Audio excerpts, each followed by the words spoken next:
அருமையானவர்களே, இந்த நாளிலும் அவனுடைய வார்த்தையை நம்மிடத்திலே கொண்டு வருகிறேன். ஏசாயா 31:5 பாருங்களேன். பறந்து காக்கிற பட்சிகளைப் போல சேனைகளின் கர்த்தர் எருசலேமின் மேல் ஆதரவாக இருப்பார். அவர் அதை காத்து தப்ப பண்ணுவார். அவர் கடந்து வந்து அதை விடுவிப்பார். ஆமென். அப்ப தேவன் பறந்து காக்கிற பட்சிகளைப் போல எருசலேமின் மேல் ஆதரவா இருப்பார். அப்ப ஒரு பறவை அப்படியே பறந்து அப்படியே பார்த்துட்டே இருக்கு.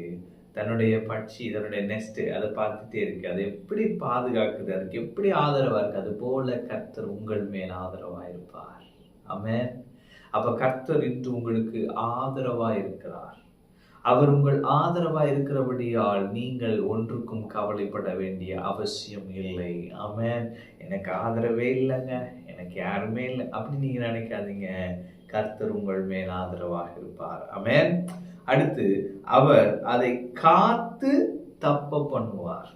நீங்க பறவை நோட் பண்ணி பார்த்தீங்கன்னா தன் குஞ்சுகளை அப்படியே காப்பாற்றும் பாருங்க. அப்புறம் அதே நேரம் என்ன செய்யணும்னா தப்ப பண்ணும். பெரிய பறவை எதுவும் சாப்பிடக்கூடாது அப்படின்னு அது தப்ப பண்ணும் பாருங்களேன். விலங்குகள் எதுவும் சாப்பிடக்கூடாது, தப்ப பண்ணுது. அப்ப கர்த்தர் என்ன சொல்றாருன்னா, உன்னை நான் தப்ப பண்ணுவேன், உன்னை நான் காப்பேன். ஆமென்.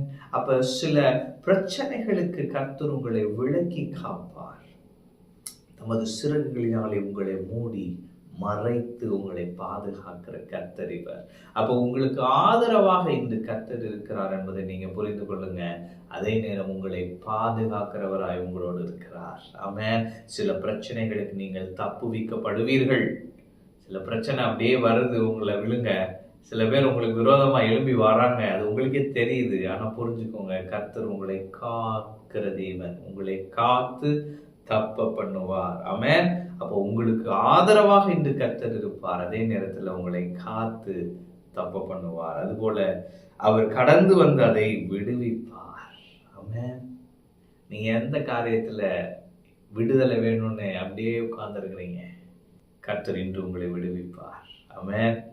கர்த்தருடைய ஆவி எங்கேயோ அங்கே விடுதலை உண்டு. குமாரன் விடுதலை ஆக்கினால் நீங்கள் மெய்யாகவே விடுதலை ஆவீர்கள். இன்று இயேசு உங்களை விடுதலையாக்குவார். ஆவியானவர் உங்களை விடுதலையாக்குவார். தேவன் இன்று உங்களை விடுவிப்பார். ஆமென். அப்ப இன்று தேவன் உங்களுக்கு ஆதரவாக இருக்கிறார். இந்த தேவன் இன்று உங்களை காக்கிறவராக இன்று வெளிப்படுவார்.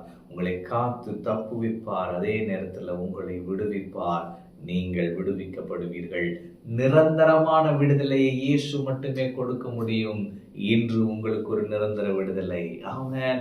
அந்த வியாதியிலிருந்து நிரந்தர விடுதலை, அந்த தரித்திரத்திலிருந்து ஒரு நிரந்தர விடுதலை, அந்த பிரச்சனையிலிருந்து ஒரு நிரந்தர விடுதலை, ஒரு permanent solution and permanent deliverance இன்று உங்களுக்கு உண்டு. கர்த்தர் சொல்லுகிறார், நான் உன்னை விடுவிப்பேன், நான் உன்னை காத்து தப்புவிப்பேன், நான் உனக்கு ஆதரவாக இருப்பேன். ஆமென். கர்த்தர் உங்களோடு இருக்கிறார். கர்த்தர் உங்களை ஆசீர்வதிப்பார்.